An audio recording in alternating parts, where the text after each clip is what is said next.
कहानी की शुरुआत होती है एक घने जंगल को दिखाते हुए। एक आदमी पागलों की तरह भाग रहा था, इस उम्मीद में कि शायद उसे इस जंगल से भाग निकलने का कोई रास्ता मिल जाए। लेकिन ये जंगल इतना घना था कि यहाँ से बाहर जाने का कोई रास्ता नहीं नजर आ रहा था। यह आदमी सूरज को देखते हुए आगे बढ़ता है, लेकिन अब सूरज भी धीरे धीरे ढल रहा था। मगर इस आदमी ने भागना नहीं छोड़ा। भागते भागते एक पॉइंट आया जहाँ एक बोर्ड पर लिखा हुआ था पॉइंट ऑफ नो रिटर्न, यानी वहां से कोई वापस नहीं जा सकता। साथ ही इस बोर्ड पर नंबर 108B लिखा हुआ था। ये देखकर वो और भी ज्यादा परेशान हो जाता है। धीरे धीरे अंधेरा और बढ़ने लगा और पूरे जंगल में एक अजीब सा खौफ फैल गया। तभी अचानक एकदम से सारे परिंदे उड़कर वहां से चले जाते हैं। इस आदमी के कई मील के सफर के बाद भी उसे पूरे जंगल में कोई भी एक जंगली जानवर नहीं दिखाई दिया। न जाने ऐसा क्या था जिसे जंगली जानवर भी डर रहे थे। डर के मारे वह आदमी और भी तेजी से भागने लगा, लेकिन कई घंटों का सफर करने के बाद वह आदमी अचानक एक जगह पर आकर रुक गया और उसके चेहरे पर मायूसी छा गई, क्योंकि उसके सामने वही 108 नंबर वाला साइन बोर्ड था जिस पर लिखा हुआ था पॉइंट ऑफ नो रिटर्न। अब आदमी को समझ आया कि चाहे मैं जितना भी भागूं पर इस जंगल से निकल नहीं सकता, इसलिए अब वो वहां छुपने की जगह ढूंढने लगा। लेकिन वहां उसे छुपने के लिए कोई सेफ जगह नहीं मिली, इसीलिए अब वो पेड़ के ऊपर चढ़ जाता है। पर तभी उस पेड़ की टहनी टूट गई, जिससे वो आदमी काफी ऊंचाई से नीचे जमीन पर आ गिरा। पेड़ से गिरने के बाद वो बहुत ज्यादा जख्मी हो चुका था। उसे काफी गहरी चोटें आई। इससे पहले कि वो बेहोश हो जाता तभी अचानक जमीन हिलने लगी और अजीब सी गुर्राने की आवाजें आने लगी। वो आवाजें सुनकर आदमी के गले में सांसें अटक गईं। तभी अचानक कोई उसे खींच कर ले गया। खींचने वाला कौन था ये नहीं दिखाया गया, लेकिन हमें उस आदमी की दर्द भरी चीखें सुनाई दी गई। इस इंसिडेंट के 6 दिन बाद हमें शहर में मीना नाम की एक लड़की को दिखाया जाता है जो एक बर्ड शॉप में काम करती है। तभी उसका बॉस आता है और मीना को एक गोल्डन पैरट को शहर से दूर एक जू में डिलीवर करने का ऑर्डर देता है। मीना बॉस की बात को मानते हुए अब उस पैरट को डिलीवर करने जाती है। मीना गाड़ी में बैठकर अपने मोबाइल में उस जू का लोकेशन सेट कर लेती है और अपने सफर पर निकल पड़ती है। शहर से बाहर निकलने के बाद वो एक बोर्ड पर बहुत सारे लोगों के मिसिंग फोटोज देखती है, यानी वहाँ पर कई सारे लोग गायब हो चुके थे। लेकिन मीना उन पर ज्यादा ध्यान नहीं देती और आगे बढ़ने लगती है। आगे बढ़ते दौरान मीना शॉर्टकट लेते हुए जंगल के रास्ते से गुजरती है ताकि वो जल्दी से इस पैरट को जू तक डिलीवर कर दें, और वो पहुंच गई जंगल के बीचों बीच। ये वही जगह है जहाँ हम पहले एक आदमी को गायब होते देख चुके हैं। वहाँ आकर मीना बुरी तरह से फंस चुकी थी। वो अपने मोबाइल पर मैप देखती है, लेकिन वहाँ मोबाइल के सिग्नल नहीं आ रहे थे और उसके कार का रेडियो भी काम नहीं कर रहा था। मीना अब वहाँ से वापस निकलने लगी, लेकिन अब उसे वहाँ से बाहर निकलने का रास्ता समझ नहीं आ रहा था। थोड़ी देर बाद मीना की गाड़ी भी खराब हो गई। मीना गाड़ी से बाहर निकलती है और उसे सामने लगा हुआ वही पॉइंट ऑफ नो रिटर्न वाला बोर्ड दिखाई देता है। मीना को कुछ समझ नहीं आता, इसीलिए वो पैरट के पिंजरे को हाथ में लेकर आसपास मदद ढूंढने आगे चली जाती है, लेकिन वहाँ आसपास किसी भी मदद का नामो निशान तक नहीं था। उसके बाद वो वापस उस जगह पर लौट आती है जहाँ उसने अपनी गाड़ी खड़ी की थी, लेकिन वहाँ से उसकी गाड़ी गायब हो चुकी थी। ये देखकर वो बहुत ज्यादा परेशान हुई। उसे लगा कि शायद वो उस जगह पर नहीं आई है जहाँ उसकी गाड़ी खड़ी थी, बल्कि ये किसी दूसरी जगह पर आ गई है और उसकी गाड़ी कहीं दूसरी जगह में खड़ी है, क्योंकि इस जंगल का हर एक पॉइंट एक ही जैसा दिखाई दे रहा था। अब अंधेरा भी गहरा होता जा रहा था। एकदम से पहले की तरह ही सभी परिंदे इन पेड़ों से उड़ जाते हैं। मीना को अब डर लगने लगा था, क्योंकि जमीन भी जोर जोर से हिल रही थी। मीना को वहाँ आसपास किसी के होने का एहसास होता है। तभी अचानक मीना को दूर किसी का साया नजर आया। मीना भागते हुए उसके पीछे आई, पर उसे वहाँ कोई भी नहीं मिला। तभी अचानक मीना को एक बूढ़ी औरत भागते हुए दिखाई दी। मीना भी दौड़कर उसका पीछा करने लगी। वो उससे मदद मांग रही थी, लेकिन वो औरत रुकती नहीं, तेजी से भागती रहती है। एक बार फिर मीना इस बूढ़ी औरत का पीछा करती है। अचानक वो बूढ़ी औरत फिर से गायब हो गई। मीना जब उसे ढूंढते हुए और आगे बढ़ी तो उसे दूर जंगल में एक बड़ा सा कमरा दिखाई दिया। वो बूढ़ी औरत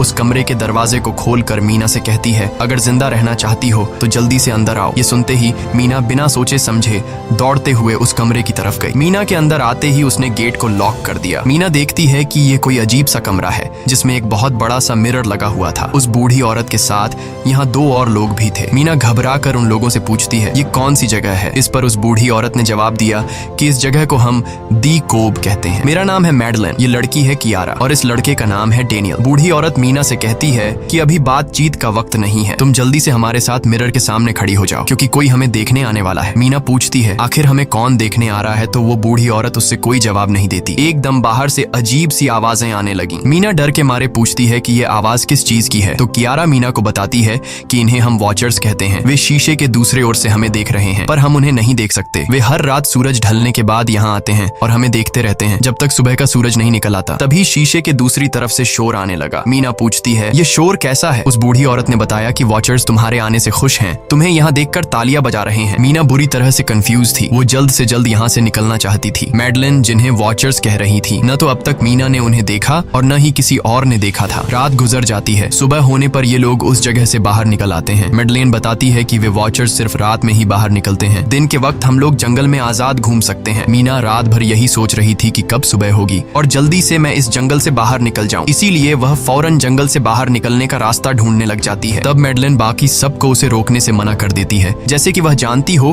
कि मीना इस जंगल से बाहर नहीं निकल सकती और वह जरूर वापस आएगी। बस मीना को जाते हुए मैडलिन बताती है कि तुम्हारा यह फैसला अच्छा नहीं है, इस जंगल से बाहर निकलने का कोई रास्ता नहीं है। रात होने से पहले हमें इस घर में वापस आना पड़ता है, अगर तुम लेट हो गई तो तुम अपनी जान से हाथ धो बैठोगी। मीना किसी की बात नहीं सुनती और अपने पैरट को लेते हुए तेजी से आगे बढ़ती है। थोड़ा सा आगे बढ़ने पर उसे वहीं पॉइंट ऑफ नो रिटर्न वाला साइन दिखाई देता है। उसे देखकर वो घबरा तो गई, लेकिन उसने हिम्मत नहीं हारी और सूरज को देखकर सूरज की डायरेक्शन में आगे बढ़ती रही, पर जंगल से निकलने में कामयाब नहीं हो सकी। आगे चलकर रास्ता ही खत्म हो गया। मीना ने देखा कि वो एक पहाड़ के टॉप पर खड़ी है, जहाँ से आगे दूर दूर तक जंगल के सिवा कुछ भी नहीं था, इसीलिए वो मायूस होकर नीचे बैठ जाती है। तभी अचानक उसके कंधे पर किसी ने हाथ रखा, वो डर गई और जब उसने पीछे मुड़कर देखा तो वो बूढ़ी औरत मैडलिन थी। यहाँ मैडलिन उसे हौसला देती है और कहती है कि सिर्फ तुम ही नहीं जिसने यहाँ से निकलने की कोशिश की और हार गई, हम भी तुम्हारी तरह ही हार कर यहाँ रुके हैं। यहाँ से बाहर निकलने का कोई रास्ता नहीं, चलो मैं तुम्हें कुछ दिखाती हूँ। मैडलिन मीना को जंगल की तरफ लेकर जाती है। मैडलिन मीना से कहती है, ये जंगल एक शिकारी है और हम सब उसका शिकार, अगर जिंदा रहना चाहती हो तो हमारे साथ ही रहो। मैडलिन उसे पॉइंट ऑफ नो रिटर्न वाले काफी सारे साइन बोर्ड दिखाती है, जो कि जंगल के चारों तरफ गोल घेरे में लगे थे और उनके बीच में था उनका कमरा। मैडलिन बताती है कि यह हमारे घर से आधे दिन के फासले पर लगे हैं, अगर इसे आगे गई तो वापस लौटना मुश्किल हो जाएगा, इसलिए कभी भी यह तुम्हें नजर आए तो तुम इन्हें इग्नोर मत करना। मीना पूछती है, ये सब किसने बनाया? तो वो जवाब देती है, ये एक प्रोफेसर ने बनाया है, लेकिन अब तक उसे किसी ने देखा नहीं है। अब रात हो जाती है, ये लोग वापस उस घर के अंदर आ जाते हैं। हर रात वॉचर्स उन्हें देखने के लिए आते थे। आज कियारा नामी लड़की उनके सामने डांस करती है और कहती है ये सब उन्हें पसंद है। ऐसा नहीं था कि इन चारों को हर रात वॉचर्स के सामने खड़ा ही रहना पड़ता था, ये लोग जो चाहते वह कर सकते थे, बस ये लोग उनकी तरफ अपनी कमर नहीं कर सकते थे। ऐसा करने पर वो लोग बहुत ज्यादा गुस्सा हो जाते थे। रात में तो उन्हें सिर्फ वॉचर्स का मसला था, लेकिन दिन में भी उन्हें बहुत मुश्किलों का सामना करना पड़ता था। ये लोग जंगल से हर रोज अपना पेट भरने के लिए कुछ न कुछ शिकार करके लाते थे,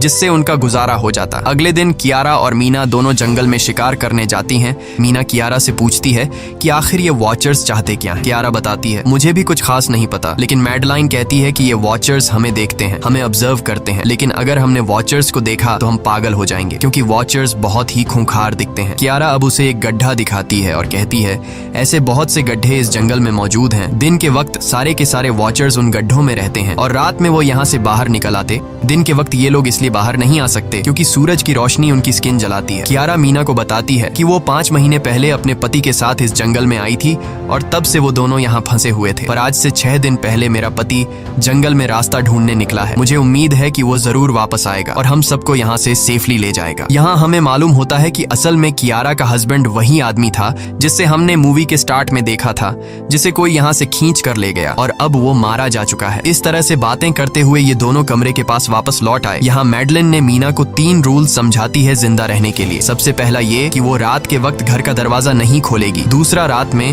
वो आईने की तरफ अपनी कमर नहीं करेगी, और तीसरा ये कि दिन के वक्त वो उन गड्ढों के पास नहीं जाएगी और जितना हो सके रोशनी में रहेगी। जब तक तुम इन रूल्स को फॉलो करोगी तब तक तुम जिंदा रहोगी। लेकिन मीना को मैडलाइन की बातों पर बिल्कुल भी भरोसा नहीं होता। अब उस रात मीना इन वॉचर्स के बारे में जानना चाहती थी, इसीलिए वो शीशे के साथ कान लगाकर आवाजें सुनने की कोशिश करती है। जब उसे कुछ सुनाई नहीं देता तो मीना को मैडलिन की बताई गई वॉचर्स की बातें फेक लगने लगती हैं, इसलिए वह रूल्स को तोड़ते हुए अपनी कमर को शीशे की तरफ करके सो जाती है और ऐसा करने पर इन वॉचर्स को गुस्सा चढ़ जाता है। वो लोग जोर जोर से उस शीशे को मारने लग जाते हैं। शोर से मैडलाइन भी उठ जाती है और वह जल्दी से मीना को शीशे की तरफ खड़े रहने को कहती है और तब जाकर वो वॉचर्स का गुस्सा शांत होता है। यानी जब इंसान वॉचर्स को अपनी पीठ दिखाते हैं तो वह उसे खुद की इंसल्ट मानने लगते हैं। ये रात भी गुजर जाती है और अगले दिन मीना डेनियल के साथ शिकार पर निकलती है। वो डेनियल से पूछती है, क्या आज तक तुमने किसी वॉचर को देखा है? जिस पर डेनियल ने जवाब दिया कि मैंने भी आज तक वॉचर्स को नहीं देखा और जो भी वॉचर्स को देखता है वो जिंदा नहीं बच पाता। तब मीना डेनियल को समझाती है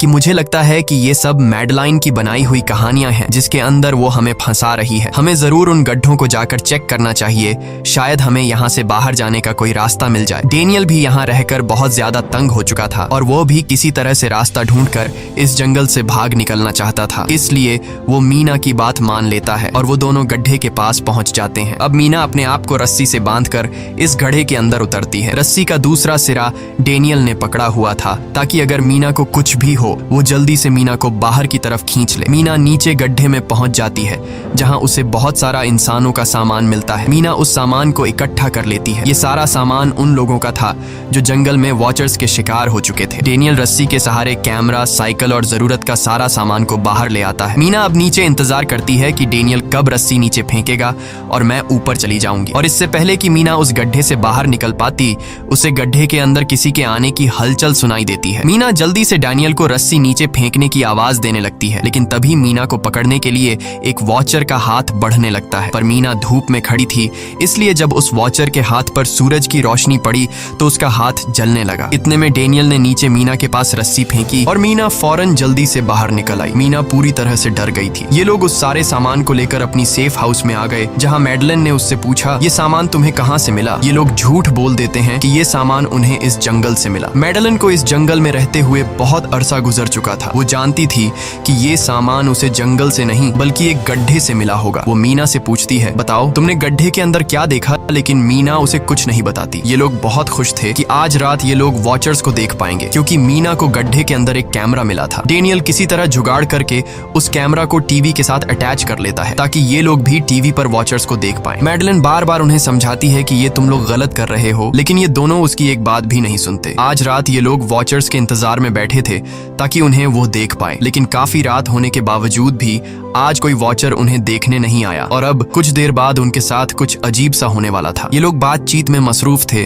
कि तभी उनका दरवाजा खटखटाया जाता है, यानी दरवाजे पर किसी ने दस्तक दी। उन्होंने जल्दी से टीवी की तरफ देखा तो वहां उन्हें इंसानी टांगे दिखाई दे रही थीं। बाहर जो कोई भी था वो कियारा के हस्बैंड की आवाज में बात कर रहा था और वो जल्दी से दरवाजा खोलने को कह रहा था। कियारा को लगा कि जरूर उसका हस्बैंड यहाँ से बाहर निकलने का रास्ता ढूंढ आया है। वो जल्दी से उठकर दरवाजा खोलने के लिए जाती है, लेकिन मैडलिन बीच में आकर दरवाजा खोलने नहीं देती। वो कहती है कि मैं जानती हूँ बाहर तुम्हारा हस्बैंड नहीं है, क्योंकि मैडलिन जानती थी कि रात के इस अंधेरे में कोई भी इंसान इस कमरे तक नहीं पहुंच सकता। लेकिन कियारा को मैडलिन की बातों पर यकीन नहीं होता और वो दरवाजा खोलने की कोशिश करती है, जिसके बाद मैडलिन कियारा से कहती है कि वो तुम्हें फंसा रहा है, तुम उसका इम्तिहान ले लो, तुम उसे कोई ऐसी बात पूछो जिसके बारे में सिर्फ तुम या तुम्हारा हस्बैंड जानता हो। कियारा बाहर खड़े हुए इंसान से एक किताब के बारे में सवाल करती है जिसके बारे में उसे पता होना चाहिए था, लेकिन जब बाहर खड़ा हुआ इंसान कोई जवाब नहीं देता तो ये समझ जाते हैं कि ये वॉचर ही है। ये लोग जब दरवाजा नहीं खोलते तो वॉचर उनके बाहर लगाए हुए कैमरा को तोड़ देता है और यहाँ हमें एक बात पता चलती है कि वॉचर्स इंसान के रूप में भी खुद को बदल सकते हैं। वॉचर्स उनकी इस हरकत पर बहुत ज्यादा गुस्सा हो गए थे। वे बहुत तेजी से शीशे को मारने लगे जिससे शीशे में एक बड़ा क्रैक भी आ जाता है, लेकिन यहाँ मैडलिन समझदारी दिखाते हुए सबको लाइन से शीशे की तरफ खड़ा कर देती है, जिससे वॉचर्स का गुस्सा थोड़ा बहुत ठंडा हो जाता है और वे वहां से चले जाते हैं। अब यहाँ मीना मैडलिन को बताती है कि हमने गड्ढे में से ये सारा सामान चुराया था। ये सुनकर मैडलिन बहुत ज्यादा गुस्सा हो जाती है कि तुम लोगों ने दूसरा रूल भी तोड़ दिया। अगली सुबह मैडलिन उस गड्ढे से लाया हुआ सारा सामान उठाकर वापस उसी गड्ढे में फेंक देती है, जिससे उन वॉचर्स का गुस्सा थोड़ा शांत हो जाता है। मगर अब इन लोगों को जंगल में बहुत ही ज्यादा अजीब चीजें दिखाई देना चालू हो गई थी और उसका सबसे ज्यादा असर डेनियल पर होता है। डेनियल अचानक बात बात पर बहुत ज्यादा गुस्सा करने लग जाता है। दूसरी तरफ कियारा, जिससे पहले उम्मीद थी कि उसका हस्बैंड जिंदा है और वो यहाँ आकर उसे यहाँ से बचा लेगा, लेकिन अब उसे पता चल चुका था कि उसका हस्बैंड अब वापस नहीं आएगा, जिसकी वजह से वह अंदर ही अंदर पूरी तरह से टूट चुकी थी और वो डिसाइड करती है कि वह वॉचर्स के इन गड्ढों में कूदकर अपनी जान दे देगी, क्योंकि अब उसके पास जीने की कोई वजह नहीं रही। वह ऐसा करने ही वाली होती है कि मीना आकर उसे बचा लेती है। इसी बीच हम देखते हैं कि डेनियल मैडलिन की तरफ अजीब तरह से देख रहा होता है और वह गुस्से में आकर मैडलिन को पेड़ के साथ बांध लेता है। डेनियल ने कहा कि अब मैं इस बुढ़िया के कोई रूल्स नहीं मानूंगा, अब यहाँ सिर्फ मेरी बात मानी जाएगी। अब रात होने वाली थी, इसलिए डेनियल कमरे की तरफ भागा और कियारा भी उसके पीछे भागी, लेकिन मीना मैडलिन के पास आई और उसकी रस्सियां खोलने लगी। दूसरी तरफ डेनियल ने कियारा को लेकर कमरे का दरवाजा अंदर से बंद कर दिया और मीना और मैडलिन को बाहर वॉचर्स के लिए छोड़ दिया। मीना और मैडलिन डेनियल से दरवाजा खोलने के लिए गिड़गिड़ाते रहे। डेनियल से रिक्वेस्ट करते हैं कि प्लीज दरवाजा खोल दो, लेकिन डेनियल ने दरवाजा नहीं खोला। अब बाहर चारों तरफ अंधेरा छा गया और वॉचर्स के आने का टाइम हो गया, इसलिए अब मजबूरन उन्हें अपनी जान बचाने के लिए एक घने पेड़ के नीचे रहकर छिपना पड़ा। थोड़ी देर बाद उन्हें वॉचर्स की गुराने की आवाजें आने लगी। इस टाइम मीना और मैडलिन के साथ हमें भी उन वॉचर्स की एक झलक दिखाई जाती है। ये लोग लंबे, पतले और खतरनाक थे। सब अपने अपने गड्ढों से निकलकर इंसानों को देखने के लिए उस सेफ रूम तक पहुंचते हैं और जब ये लोग देखते हैं कि मीना और मैडलिन वहां नहीं हैं, तो वो उनको खाने के लिए जंगल में ढूंढने लग जाते हैं। और जब ये वॉचर्स दूर जाते हैं तो मौके का फायदा उठाते हुए ये दोनों फिर से सेफ रूम तक आ जाते हैं और डैनियल से रो रो कर दरवाजा खोलने को कहते हैं। इस बार डैनियल के दिल में रहम जाग जाता है और वो उनके लिए दरवाजा खोल लेता है। अब अंदर जाने के बाद पहले तो मैडलिन डैनियल पर गुस्सा करती है और फिर इन सबको शीशे के सामने खड़ा करके वॉचर्स के बारे में कुछ बातें बताती है। मैडलिन ने कहा कि अब तक हम बहुत से रूल्स तोड़ चुके हैं, इसलिए मुझे नहीं लगता कि इस बार वॉचर्स हमें माफ करेंगे। मैं तुम लोगों को वॉचर्स के बारे में कुछ सच्चाई बताना चाहती हूँ। दरअसल मैं जब यहाँ पहली बार आई थी तो मैंने कुछ ऐसा देखा जिससे मेरे होश उड़ गए। मैंने अपना ही एक डुप्लीकेट देखा। असल में वो एक वॉचर था जो मेरा रूप लेने की कोशिश कर रहा था। हालांकि उसकी आंखें और बाल बिल्कुल परफेक्ट नहीं थे। मीना ने पूछा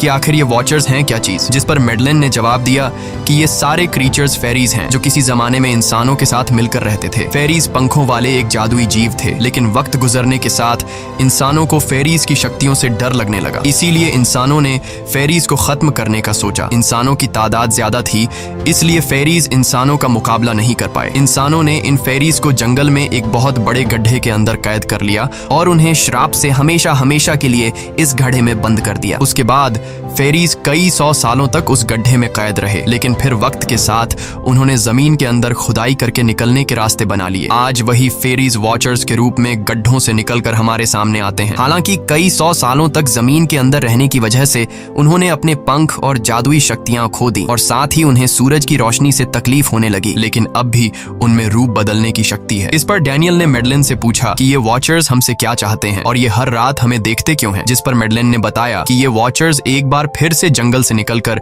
इंसानों के बीच रहना चाहते हैं, लेकिन अपने असली रूप में ये इंसानों के बीच नहीं रह सकते। इसीलिए उन्होंने हमें यहाँ रखा हुआ है ताकि हमें देखकर हमारा रूप ले सकें और हमसे आज के दौर के तौर तरीके सीखकर इंसानों के बीच रह सकें। मैडलिन ये सब बातें बता ही रही थी कि अचानक सभी वॉचर्स वापस लौट आए और जब वॉचर्स को पता चलता है कि मैडलिन और मीना वापस अपने कमरे में आ गए हैं तो वो सब गुस्से से भड़क उठे और दरवाजा तोड़ने की कोशिश करने लगे। इन चारों ने टेबल को खींचकर दरवाजे के सामने रख दिया ताकि दरवाजा वॉचर्स तोड़ न सके, लेकिन वॉचर्स की ताकत काफी ज्यादा थी और इन चारों को पता चल चुका था कि जल्द ही वॉचर्स अंदर आ जाएंगे और उन्हें मौत अपनी आंखों के सामने दिखाई दे रही थी। तभी उन्होंने देखा कि टेबल को घसीटकर दरवाजे तक ले जाने की वजह से कारपेट पलट गई है। जब उन्होंने कारपेट हटाया तो उन्हें नीचे एक बड़ा लोहे का गेट नजर आया। उन्होंने जल्दी से गेट खोला तो उन्हें पता लगा कि नीचे एक बहुत बड़ा बंकर है। ये लोग जल्दी से उस बंकर के अंदर घुस गए और ऊपर से लोहे का गेट बंद कर दिया। ये लोग इस बात को लेकर परेशान थे कि ये बंकर यहाँ पर मौजूद था और इन लोगों को पता भी नहीं चला। इस बंकर के नीचे बहुत फैसिलिटीज थी, हजारों दिन का खाना, एक कंप्यूटर और भी बहुत सारा जरूरत का सामान रखा था। मीना जानना चाहती थी कि आखिर ये जगह किसने बनाई, इसीलिए वो उस कंप्यूटर को ऑन कर लेती है। उस कंप्यूटर में बहुत सारा डेटा सेफ था, जिसे खोलने पर उन्हें पता चलता है कि ये सारी जगह प्रोफेसर मार्टिन ने बनाई थी। असल में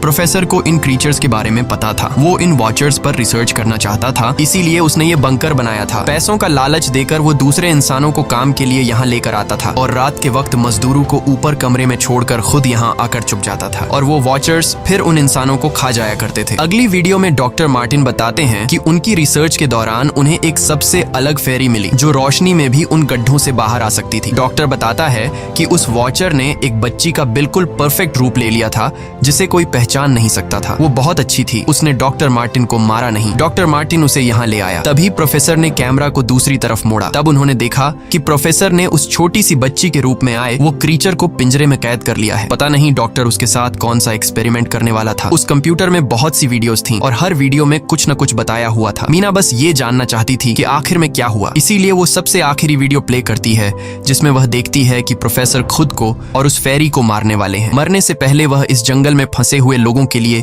यहाँ से निकलने का रास्ता बता देता है और कहता है कि शाम में जिस डायरेक्शन में परिंदे भागते हैं उस डायरेक्शन में भागने से वे लोग इस जंगल से निकल सकते हैं। उसने इस रिकॉर्डिंग मैसेज में कहा था कि अगर कोई इस जंगल से निकलने में कामयाब हो गया तो यूनिवर्सिटी में जाकर मेरी सारी रिसर्च तबाह कर देना। मैंने यहाँ आकर बहुत बड़ी गलती कर दी। उसके बाद प्रोफेसर ऊपर चले गए और फिर 2 गोलियों की आवाज आई, जिससे उन्हें समझ आया कि प्रोफेसर ने पहले उस फेरी को मारा और फिर खुद को गोली मार दी। आज रात ये चारों बहुत खुश थे क्योंकि उन्हें इस जंगल से जान छुड़ाने का रास्ता मिल गया था। अगली सुबह सभी लोग अब बंकर से बाहर निकलते हैं तो देखते हैं कि उनका सेफ हाउस उन वॉचर्स ने पूरी तरह तबाह कर दिया है और आज के दिन उन्हें लाजमी इस जंगल से निकलना होगा, वरना ये लोग मारे जाएंगे क्योंकि रात को अब उनके पास छिपने के लिए कमरा भी नहीं बचा था। ये लोग अब यहाँ जंगल से निकलने के रास्ते में बढ़ने लगते हैं। वो परिंदे जिनके बारे में प्रोफेसर बता रहे थे वे तो शाम को उड़ने वाले थे, लेकिन उन्हें शाम होने से पहले जंगल से बाहर निकलना था। इसलिए मीना अपने पास मौजूद पैरट को आजाद कर देती है। जिस डायरेक्शन में वह उड़ता है उसी डायरेक्शन में ये लोग चलने लग जाते हैं। चलते हुए रास्ते में ही उन्हें एक कब्र मिली। मैडलिन उस कब्र को देखकर बताती है कि एक वक्त था जब ये लोग इंसानों के साथ रहते थे, लेकिन इंसानों ने उनके साथ बहुत बुरा किया, धोखा किया और उन्हें यहाँ जंगलों में फंसाकर खुद चले गए। कई घंटे सफर करने के बाद ये लोग एक नदी के पास पहुंच गए। वहाँ उन्हें प्रोफेसर का एक बोट मिला, जिसको देखकर ये लोग बहुत खुश हुए, लेकिन उनकी खुशी अब कुछ ही देर की मेहमान थी क्योंकि अब अंधेरा हो चुका था और वॉचर्स के आने का वक्त हो गया था। उससे पहले कि ये लोग डॉक्टर मार्टिन की बोट में बैठकर यहाँ से दूर चले जाते, तभी उन्हें पीछे से किसी की आवाज आई। जब उन्होंने पीछे मुड़कर देखा तो वो कियारा का हस्बैंड था जो मदद के लिए चिल्ला रहा था। वो बहुत ही जख्मी हालत में था। बाकी सब बोट में बैठ चुके थे, इसलिए डेनियल अकेला उसकी मदद के लिए गया। डेनियल कियारा के हस्बैंड को खींचकर बोट की तरफ लाने लगा, लेकिन तभी ये लोग बोट से देखते हैं कि डेनियल जिसकी मदद करने गया वह कोई इंसान नहीं बल्कि एक वॉचर है, जिसने उनके सामने ही डेनियल का रूप ले लिया। वो लोग कुछ भी नहीं कर पा रहे थे। अब उस वॉचर ने डेनियल को मार दिया। उन्हें इस बात का पता था कि वॉचर्स इस नदी को पार नहीं कर सकते हैं और फाइनली ये लोग खुद इस नदी को पार करके शहर तक पहुंच जाते हैं। और कहानी में असल ट्विस्ट इसके बाद आया। शहर पहुंचने के बाद ये तीनों अलग अलग रास्तों पर चले गए और कुछ दिनों बाद अब मीना जल्दी से डॉक्टर मार्टिन के कहने के मुताबिक उनके यूनिवर्सिटी में उनका सारा डेटा खत्म करने के लिए आई। उससे पहले कि वह उनका रिसर्च डेटा डिलीट कर देती, तभी उससे वहां एक टेप रिकॉर्डर मिला और उस टेप रिकॉर्डर से मीना को एक नया राज मालूम हुआ। जब हजारों साल पहले इंसान और फेरीज एक साथ रहते थे तो तब उनकी शादी भी हुआ करती थी। इंसान और फेरी के मिलन से जो बच्चे पैदा होते थे उनमें इंसान और फेरी दोनों के गुण होते थे। उन्हें हाफलिंग्स कहा जाता था। उन हाफलिंग्स में एक खासियत थी कि वे रूप बदलने में इतने माहिर होते थे कि वे किसी मरे हुए इंसान का रूप भी बदल सकते थे। प्रोफेसर का मानना था कि जब इंसानों ने फेरीज को जंगल के अंदर गढ़ों में कैद कर लिया था, तब हाफलिंग इंसानों के बीच अपना रूप बदलकर चुपके से रहने लगे और वो आज भी किसी न किसी रूप में इंसानों के बीच मौजूद है। मीना जब प्रोफेसर के ऑफिस में आई और वहाँ पर जांचबीन करने लगी तो वहाँ उसके हाथ कुछ ऐसी तस्वीरें लगी जिसने उसके होश उड़ा दिए। उसने देखा कि तस्वीर में जो प्रोफेसर के साथ लेडी खड़ी है वो कोई और नहीं बल्कि मैडलिन है और असल में मैडलिन प्रोफेसर की वाइफ है। वो कंफ्यूज हो जाती है कि मैडलिन ने उसे यह बातें क्यों नहीं बताई। इस भारी कंफ्यूजन को शेयर करने के लिए वो कियारा के पास आती है और उसे बताती है कि जिस मैडलिन से हम जंगल में मिले थे वो असल में प्रोफेसर मार्टिन की वाइफ है, लेकिन उसने हमें यह सच्चाई इसलिए नहीं बताई क्योंकि वो खुद एक इंसान नहीं बल्कि एक रूप बदलने वाली फेरी थी। मैंने जब रिसर्च किया तो मुझे पता चला कि काफी साल पहले प्रोफेसर की वाइफ मैडलिन कैंसर की वजह से मर गई थी। ये सुनकर कियारा कहती है कि फिर वो मैडलिन कौन थी जो इतने समय से हमारे साथ थी। इस पर मीना कहती है, मुझे सब समझ आ रहा है। दरअसल प्रोफेसर अपनी वाइफ के मरने से बहुत दुखी थे और उसे हर हाल में वापस पाना चाहते थे और जब प्रोफेसर को इन रूप बदलने वाली फेरीज के बारे में पता चला तो प्रोफेसर ने उस रूप बदलने वाली फेरी को पिंजरे में कैद किया जो एक बच्ची का परफेक्ट रूप लेकर उनके पास आई थी। प्रोफेसर ने अपनी वाइफ की फोटो दिखाते हुए उस फेरी को अपनी वाइफ मैडलिन जैसा बना दिया क्योंकि वो फेरी बाकी फेरीज से अलग थी। वो दिन में भी बाहर आ सकती थी। मीना ने कहा कि मैंने मैडलिन को यहाँ बुला लिया है, हमें किसी तरह से करके उसे वापस जंगल भेजना होगा। तभी एक कार वहाँ आकर रुकी। जब उस कार से जो इंसान उतरा उसे देखकर मीना के गले में सांस अटक गई। वो कियारा थी, यानी कि अब तक जो मीना के साथ थी वो मैडलिन थी। उसने कियारा का रूप ले रखा था। कियारा जैसे ही घर के अंदर आई तभी मैडलिन ने कियारा के हस्बैंड के रूप में बदलकर उसे बेहोश कर दिया। मीना ने मैडलिन से कहा, आखिर तुम चाहती क्या हो? जिस पर मैडलिन गुस्से में आकर कहा, मैं फेरीज की सबसे अलग मखलूक हूँ। मेरे सभी साथी बचपन से मुझे चिढ़ाते थे। वो मुझे अपने साथ नहीं रहने देते क्योंकि मैं सबसे अलग थी। मैं उस जंगल में अकेली पड़ चुकी थी और मैं उस जंगल से निकलकर बाहर लोगों के साथ मिलकर रहना चाहती थी। फिर एक दिन प्रोफेसर उस जंगल में आया। उसने मुझे पिंजरे में कैद कर लिया। उसने मुझसे कहा कि अगर मैं उसकी वाइफ का रूप ले लूं तो वह मुझे जंगल जंगल से बाहर ले जाएगा। मैंने उसकी बात मान ली। प्रोफेसर ने मुझे मेडलिन की सारी बातें सिखाई और बाद में उस धोखेबाज प्रोफेसर ने मुझे मारने की कोशिश की, लेकिन उससे पहले कि वो मुझे मार पाता मैंने उसे ही मार डाला। तुम इंसान कभी भी भरोसे के लायक नहीं थे और न ही रहोगे। अब तुम भी मेरी सच्चाई जान चुकी हो, इसलिए तुम्हें भी मरना होगा और तुम्हें मारने के बाद मैं तुम्हारे रूप में इंसानों के बीच रहूंगी। यह कहकर मेडलिन ने मीना का रूप ले लिया और उसका गला दबाकर उसे मारने लगी। तब मीना ने मेडलिन से कहा कि क्या प्रोफेसर ने तुमसे यह नहीं कहा कि तुम क्यों दिन में निकल सकती हो? असल में तुम हाइब्रिड हो, आधी इंसान और आधी फेरी, इसीलिए तुम इंसानों और फेरीज के बीच रह सकती हो। मुझे पता है कि दुनिया में अकेला रहना कैसा होता है, लेकिन तुम अकेली हाफलिंग नहीं हो। तुम्हारे जैसे और भी हाफलिंग्स हैं जो किसी न किसी रूप में इंसानों के बीच रह रहे हैं। इस सच्चाई का पता चलते ही मेडलिन का शरीर अचानक अपने असली रूप में आने लगा। देखते ही देखते उसके पंख निकल आए, जिसके बाद वो मीना को यहीं पर छोड़कर यहाँ से उड़ जाती है। इसके बाद कुछ हफ्तों के बाद का सीन दिखाया जाता है, जहाँ मीना अपनी सिस्टर के साथ रहने लगी है। उसने अपनी सिस्टर को बताया कि शायद वो फेरी अभी भी मेरा पीछा कर रही है। तब मीना की सिस्टर उसे कहती है कि तुम डरो मत, ऐसा कुछ नहीं है। और कहानी के एंड में हम एक छोटी बच्ची को देखते हैं जो कि उस वक्त मीना के घर के नीचे खड़ी थी। ये कोई और नहीं बल्कि मेडलिन थी, जो अब उनके दुनिया में उस रूप में रह रही है। और इसी के साथ ये कहानी खत्म हो जाती है। अगर आपको ये वीडियो अच्छी लगी हो तो हमारे चैनल को सब्सक्राइब और वीडियो को लाइक जरूर कीजिएगा।